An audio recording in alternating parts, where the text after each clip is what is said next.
Megan Hyatt Miller is the president and chief executive officer at Full Focus. She's grown Full Focus Planner to sell over 1 million copies, 1 million copies of a planner, because it's brilliant, that's why. She's also the co-author of Win at Work and Succeed at Life and the architect of Full Focus's award-winning culture. Megan, welcome.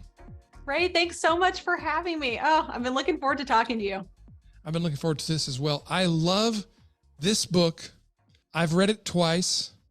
I have a new reading habit. When I'm really serious about a book, I get it on Kindle and I get it on Audible, and I have Audible read it to me while I'm watching the words on Kindle. I'm doing my highlights and notes because it makes me fully present and fully focused on the text. I like that. I have not tried that myself, but I might try that after this recommendation. I don't do it with every book, but with books this important, I do. Thank you. I think it's possible for somebody to see the title, Mind Your Mindset, the science that shows success starts with your thinking. And perhaps they might think, well, it's mindset. I know about mindset. I have a positive mental attitude. It's about so much more than that. Can you give us an idea of what was the genesis? What started you down this path of writing this book? Yeah.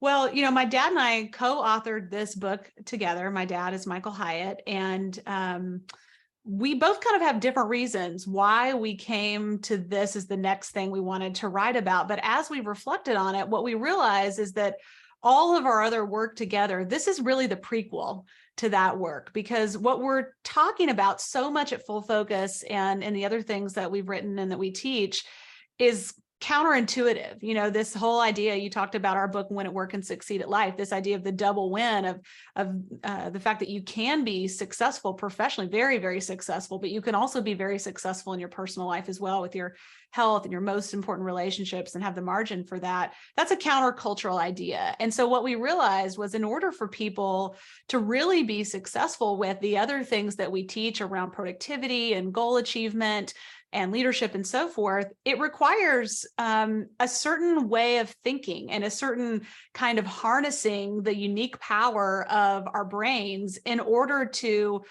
be kind of primed to step into those kinds of solutions and those kinds of ideas. And so that was kind of the big genesis of it. But at a personal level, I had to walk this road myself. My journey to becoming a CEO and leading this company has not always been an easy one. In fact, in some ways, I'm a very unlikely person to have done it because I grew up with a debilitating fear of public speaking that really took root in my junior year of high school. I saw a friend deliver a presentation in front of a room full of people, and about halfway through, she was overcome with anxiety, ran out of the room, and I found her in the bathroom, kind of in the fetal position, crying and sobbing. And unconsciously at that time, I developed an association that said public speaking is dangerous. It can lead to total humiliation. You can lose control of your body, and it should be avoided at all cost. And so unbeknownst to me, this is kind of the operating system now that's running in my brain. And I avoided any opportunity where I would need to speak aloud. And it became more and more absurd the older I got. And so in my 20s, I would be like in a book club or a small group at church, and I couldn't even read a small passage of a book with 6 or 8 people without feeling paralyzed by fear. And I would have to, skip and go to the next person. And then professionally, I just would shut down any opportunity that presented itself, to make a presentation to the board, or I thought about publishing a book kind of in my late 20s. And I avoided that because I thought, gosh, I'll have to speak or do interviews like this, that would be terrible. And so it eventually all came to a head as I was working with my dad in our company, and our team finally came to me. I was the COO at the time, and they said, hey, we want to do this big live event. It's going to be amazing. There are going to be 800 people there, and we want you to keynote. And I'm like, this is what I've been trying to avoid my whole life. Like, this is literally my worst nightmare. And the only person who knew about this fear was my husband, Joel, not my dad, not the rest of my team. And so I reluctantly said yes, and that kind of nervous laugh, like, okay. And ended up calling a friend, a mutual friend of ours, Michelle Cashat, who I know. And Michelle is a phenomenal speaking coach. And I just said, Michelle, I need your help. I am I got to face this thing. I cannot let my life be small anymore. This feels outdated, but I have no idea how to do this. And so I had Michelle, I had a life coach, I had a anxiety coach. I went to my doctor and got anxiety medicine just in case.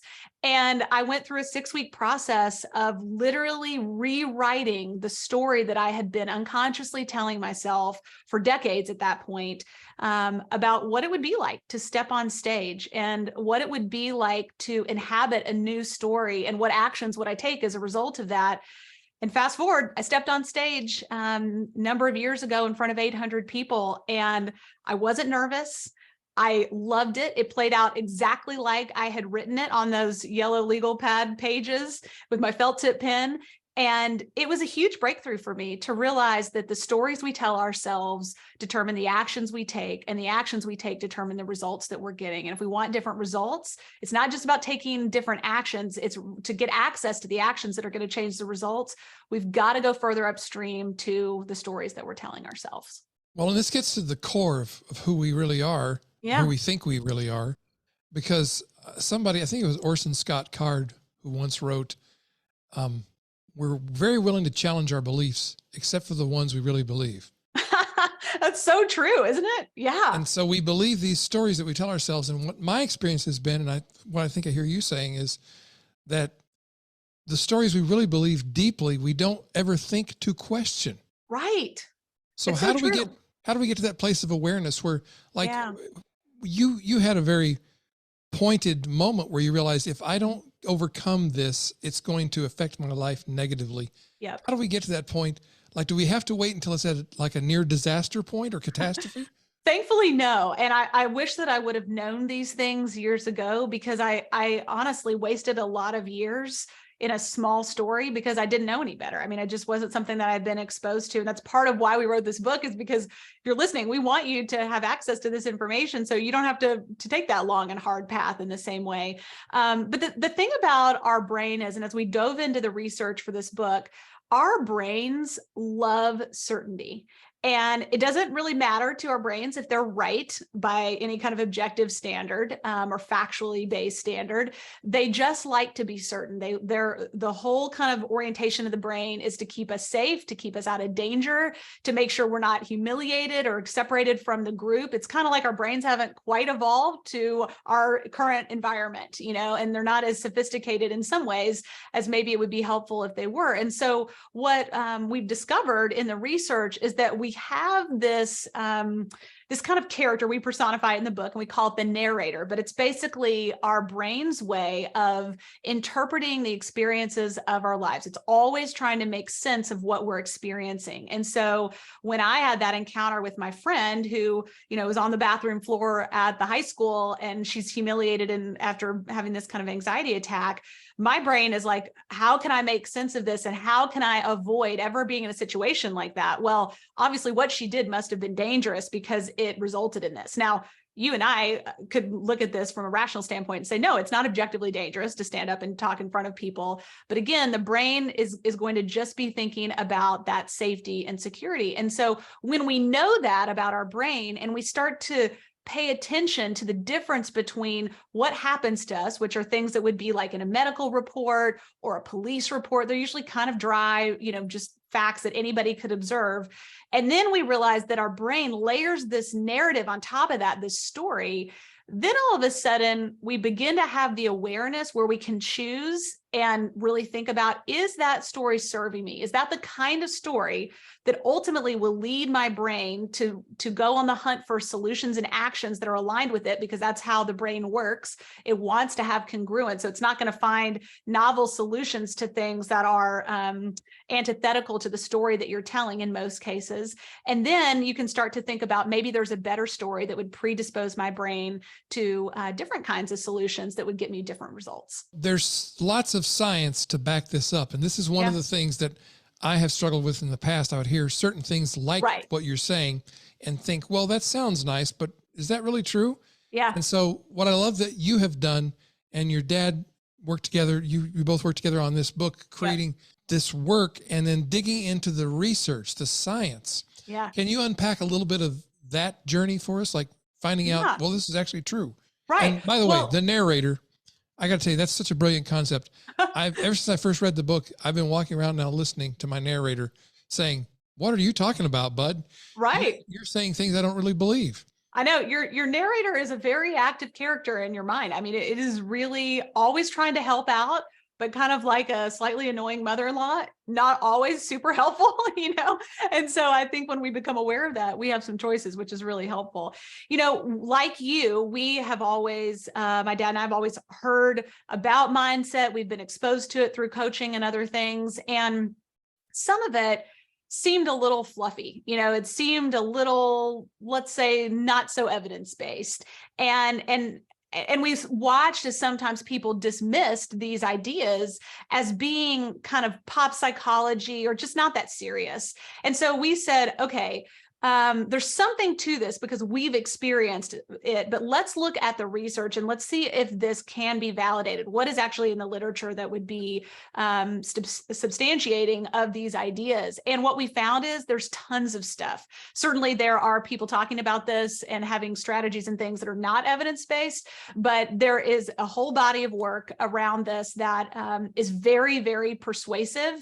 And when you dig into it, what you realize is the brain is always active. It's always trying to make sense of our lives. And in many ways, the quality of our life is determined by the quality of our stories, because our stories become kind of a default pathway for us. You know, you think about neural pathways, and one of the interesting things about the brain is it likes to repeat the same thing. It doesn't really like to do new things. It really likes predictability, because remember, its number one job is keep you safe, you know, and by that, it's not existentially safe as much as it is physically, you know, kind of at a basic level. And so it likes to repeat these stories. So if we want to get out of those stories, if we want to have a different result, we've got to make our brain our ally. And you actually can train your narrator. You can train your brain to cut new neural pathways. You can kind of mimic that phenomenon where the brain likes to repeat the same things. You can actually do that consciously and get your brain kind of off those old stories and onto something new by intentionally telling new and better stories. But one of the things that I have seen in others' work on this sometimes is that people, you know, they use things like affirmations, and they want to jump from, okay, I have this story that's not working for me, and I just want to jump leapfrog right to the part where I tell a different story. And I want my brain to believe that. I want it to feel true, and I want it to be true in my life. The problem is if you don't go through the process that we outline in the book, which is to, first of all, identify the stories that you're telling yourself. And then second of all, interrogate those stories and really work to separate the fact from the fiction, what actually happened from what your narrator is telling you about what happened and trying to make meaning of it. Then when you get to the third step and you try to imagine a different story, it oftentimes won't stick. And so that's one of the things that we can do to sort of work with the way that our brain works. We can work on separating the fact from the fiction, so to speak. And that primes our brain to accept the new story because we're overcoming its desire to kind of reject something that is unfamiliar by kind of pulling apart the previous story that we were telling a little bit. I'm resisting the temptation to go down the science rabbit hole because I want to talk about all the technical stuff. I'm the person who always looks up the footnotes and goes and finds the other books. Yes, and yes. the bibliography, but I know that's not what we're here to do. But can you kind of help us walk through a scenario where somebody can identify that story and interrogate it and then imagine a new story? Yeah. How does that work? Yeah, absolutely. You know, well, for example, I was talking the other day with someone who was telling me about their sales team, and their sales team was being given a new goal for the year. And they had previously done like $100,000 a month in sales. And that was their target. And about 6 out of 12 months they had hit that, but 6 out of 12 months they had not hit that. And so then now it's the new year, and the goal, the sales target for the month is going to be $125,000. And so what immediately those salespeople thought was, well, there's no chance, you know, I mean, I couldn't even do this consistently every single month with a, 25% less target, how am I possibly going to be able to do it? It's impossible. Well, when you think about that, that's a story. That's not, we cannot go and objectively determine that that is factually true or untrue, right? That's just what we know. The facts are 6 out of 12 months they hit it and 6 out of 12 months they didn't. Those are the only facts we have access to in this story. And so, but when you think about, okay, so now what actions would somebody likely take if they believed it was impossible to hit this new goal of $125,000? You start to think about it and you think, oh gosh, well, that's going to be a real problem because they're probably going to not try anything new. They're not going to be willing to take risks. They're predetermined. They've predetermined that it's impossible to begin with. So their actions are very unlikely to lead to a $125,000 a month result. So if I'm sitting with those salespeople, I'm going to have them make a list in this second step of interrogating the story of saying, okay, what are the facts? And then what's the story you're telling yourself about those facts? And then I'm going to start asking the question, okay, what else might I say? So what else could be true about those facts? Well, it could be you didn't have enough leads. It could be that your prospects weren't the right prospects to convert. It could be that you didn't have the right process for marketing on the front end. I mean, there's so many explanations for why that could be true, other than it's impossible. And so all you're trying to do is loosen up this idea that it's impossible, that that's not actually a fact. So that's what we're trying to do in the second step of interrogation. And then I would say, okay, so what else could we believe here? What else could be true? That's step 3, imagine a better story. And I would, solicit their input, but probably we're talking about things like, we haven't hit $125,000 yet, but with the right lead generation system in place, I could totally imagine how we could do that. Now, just think about we haven't hit it yet, but how that changes how your brain is going to now start solving for it. Because what happens when you have a different kind of story, and there's many we could come up with for that, but that's probably one of the most accessible, where you don't completely discount the old story. We call this a paradoxical way to imagine a new story. You have a nod to the old story, but then you imagine something better. That starts to shake loose the fact from the interpretation of the fact, the story, and enables our brain to go to work on, well, if I was going to hit $125,000 a month, what would have to be true? What would need to happen on the lead generation side, or what would have to happen to how I'm thinking about conversion and the sales script that I'm using? And all of a sudden, now you have access to totally different solutions than you would have had otherwise. And it's really exciting to see how your brain goes to work and becomes your ally instead of, kind of your nemesis. Just like your brain can put you on the floor of the bathroom in a total fetal position, panic state. Exactly. It can put you standing up straight with your shoulders back, ready to take on the challenge and do something 100%. And what we know from the research is we have trillions and trillions of neurons that can make nearly an infinite number of connections with each other. But those connections are influenced by our goals, by what we want to be true, and also by what we think is possible in our past assumptions, because one of the functions of our brain is predicting the future, and it uses those two factors, our past experiences and what we want in the future, to help predict what's coming next. So if we have the right orientation of those things, then all of a sudden we can find solutions that previously weren't available to us. But if we're not aware of that, it can shut down our creativity. And this doesn't just work in business only. It also applies to your personal life. Absolutely, it does. In my own story in the last year, I were talking about this a little bit before we jumped on. I have struggled to lose weight for many years. I've done all kinds of things, like so many of us have. It's been on my list for a long time. And I had some success in 2022 and earlier than that, but kind of hit a wall, just not making any more progress, which was frustrating to me.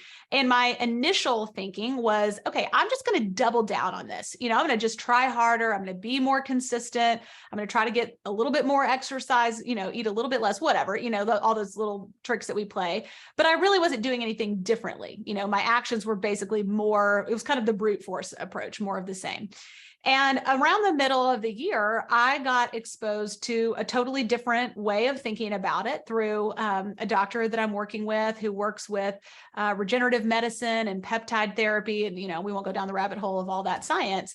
But basically, there was a peptide therapy called semaglutide, which has been in the news a lot lately, that turned out to be a fantastic solution for me. It also has great benefits for my heart, which I have a history of heart issues in my family, and was a totally different avenue than I had ever tried. But what made it possible for me to consider that, the point is not what I did. The point is that I really started telling myself a different story. Instead of, I just need to be more consistent, or maybe this is never going to work for me. That's an old story that I've had for a long time. Maybe like there's something about me that this is never going to be possible for me. I started saying, I think this is possible. I just haven't found the right solution yet. And then my brain's like, oh, what could the solution be? And all of a sudden I start to be open to things and reading things. And when I'm reading my news every day, articles are popping up that I would have ignored previously. And that's the power of a new story. And when I started telling that, I all of a sudden got access to a whole, bevy of solutions that otherwise my brain would have ignored. Well, it's true, isn't it? The world will never present a solution to you for a problem you don't think you have. That's so true. Well said. Mm-hmm. So if I believe that it's not possible to fix this scenario in my life, whatever it is, then I don't think it's a problem. I just think it's impossible. Absolutely. And the moment we can shift that narrative to, well, what if there is a possible different story? What if I can imagine a different way this turns out? Yep. Then suddenly we see all those resources that have always been there. That's right. We just didn't see them before. Absolutely. Well, it's like when you get a new car, you maybe you got a new Tesla or something and you never noticed a Tesla a day in your life. And then all of a sudden it feels like suddenly everyone in your town is driving a Tesla. Well, obviously there wasn't suddenly a big, run on the Tesla dealership and all your neighbors went and bought a Tesla. You just, all of a sudden your brain is dialed into Teslas and it sees them everywhere. How does this affect people around you when you have this experience? Yeah. Well, I'll tell you what, you know this about me. I have 5 children. And of course, I'm also leading a company and all of that. But I have used this so much as a parent because one of my sons, Jonah, who's 12, is a new golfer. This is like a new hobby that he wants to take on. He's finally found his thing. But as you know, golf is hard, right? I mean, it's a lot of pieces and parts to put together to ultimately be able to successfully play. And so he'd been taking these little clinics where he was learning one discrete skill at a time. And then there was a scramble that he was invited to where now he's going to put all these skills together and he's actually going to play competitively for the first time. And he was so frustrated when he got in the car. I kind of like dropped him off and then he gets back in the car an hour and a half later. And he said, I said, how is it? And he said, oh, Mom, it was terrible. I totally stink at golf. I mean, I thought maybe I was good, but I'm not good. Can I quit, please? And I'm like, whoa. Hang on. Why are you saying that? And he's like, well, every time I hit the ball, it just like went in the opposite direction, or it should have gone really far and it didn't go far at all. And, I just think I'm no good at this. And I said, Bud, what if you were just learning? What if golf is complicated? And sure, it didn't go where the ball didn't go where you want, but you're just learning and you've only been playing for about 6 months. And the other kids in this scramble have been playing for a couple of years. That's a big difference. And 2 years from now, where do you think you could be? And all of a sudden, it was just like the light bulb went on for him. Instead of this, what I call the doom loop, where you have something happen and the story starts and you're just, before you know it, you're catastrophizing and everything is terrible and it's all basically over. It was like, oh, maybe I'm just learning. Maybe that's okay. Maybe that's exactly what I'm supposed to be doing. And that freed him to try again and again and again. And that to me is the power of this kind of thinking and this methodology, is that in a really kind of gentle way, we can open people up to possibility that's not judgmental. It's not harsh, but it is very powerful. And whether that's your employees or your spouse or your kids, your friends, or your coworkers, I just think this can be a huge gift to other people. I think so too. And I think you are an example of how that's true, maybe even in a broader way than what you were just sharing, because I know there are people who are watching you and see your career and see, well, she's a mom, she's got 5 kids, she's got a marriage that seems to be healthy and successful, and she's doing well in business. And for so many women, that's got to be not just women, but women in particular, because there's a story in our culture that women can't have it all, and that you can't do both things, win at work and at life.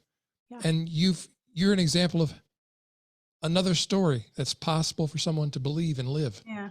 Thank you, Ray. You know, I tell the story in the book, but when my middle boys, so my older 2 children are from my husband Joel's first marriage. Then we adopted 2 boys from Uganda in 2011. And then in 2019, we adopted our baby girl from Orlando, who was super premature. And now she's doing great. She's just like our little cherry on top. But when we adopted our middle boys, we were pretty overwhelmed with the lingering effects of trauma. You know, no child who's available for adoption is in that position without having endured an incredible amount of trauma.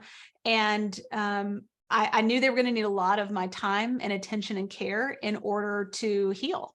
And the mother-child relationship in that scenario is very important. And so when our business was taking off, my dad came to me and said, "Hey, I want you to become the COO of the company."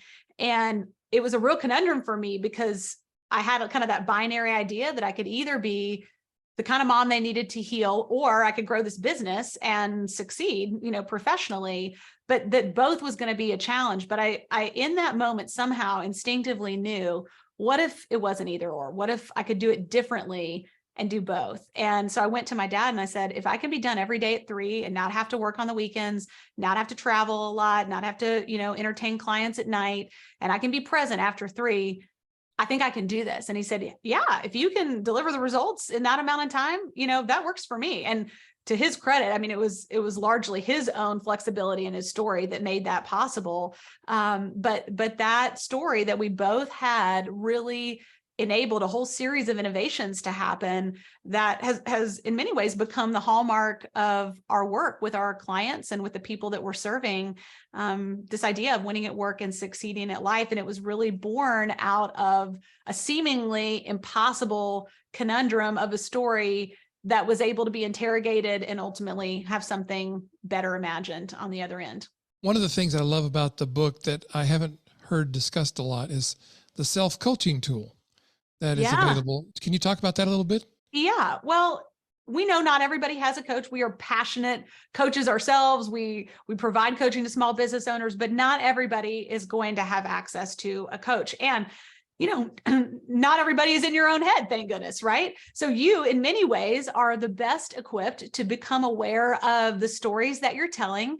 And we wanted to make that really easy for you. So one of the bonuses that we're offering for people when they buy the book is this self-coaching tool that you can print out, and think of it like Mad Libs. I don't know about you, Ray, but like every year I give my kids Mad Libs in their stocking at Christmas, you know, and they have a blast filling that out. Well, this is kind of the self-coaching version of that, where it's paint by numbers. You just enter in your information as you're thinking through this 3-step process, and it enables you to very quickly and easily go through identifying your story, interrogating your story, and then ultimately imagining something better. And this is the kind of thing you could just fold and put in the back of your planner or in your briefcase and just have with you.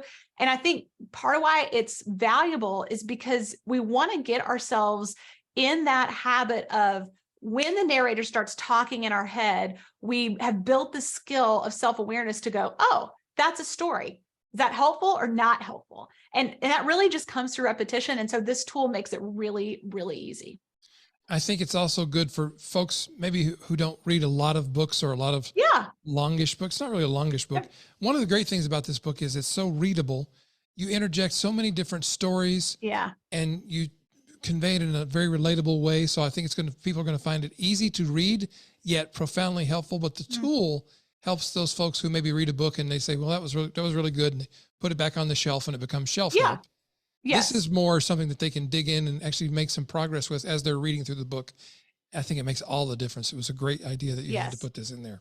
Thank you. Well, we want people to not just read about this. We want you to grab a hold of this idea and put it to work in your life, because that's where the power is. You know, that's where you discover your agency and it really becomes transformational. And so as we were thinking about what ancillary things could we include for people to buy the book, that was one. We've also created a course that's not available. You can't buy it at this point, but we walk you through the content in the book, but we also put you through exercises as well. And so if you like that kind of interactive implementation sort of format, that can be really helpful too.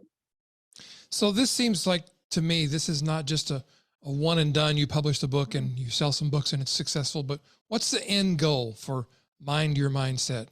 Where do you want to take this? Well, I mean, I think the end goal is freedom for people. That's what we want people to get from this book. And, you know, we're not going to rest until we've gotten it out to as many people as possible, you know, because we know how powerful this is. My dad, of course, has his own whole story for what this topic has meant to his life personally and professionally. And you know, if we had had this when we were kids, I just can't even imagine what that would have made possible. And I'm so grateful to have learned it when I did. But if we can help people get down that road faster and avoid, you know, decades of living in small stories or stories that are holding them back or keeping them from going to the next level in their personal life or their professional life or their business, that's what we want. And I think that's really what's possible with this book. Well, I love the book. I love your company. I love you. I love the way you show up in the world and the work you're doing. So thank you so much for taking time to talk with us today. Thank you, Ray. We're so grateful for you and just for your friendship.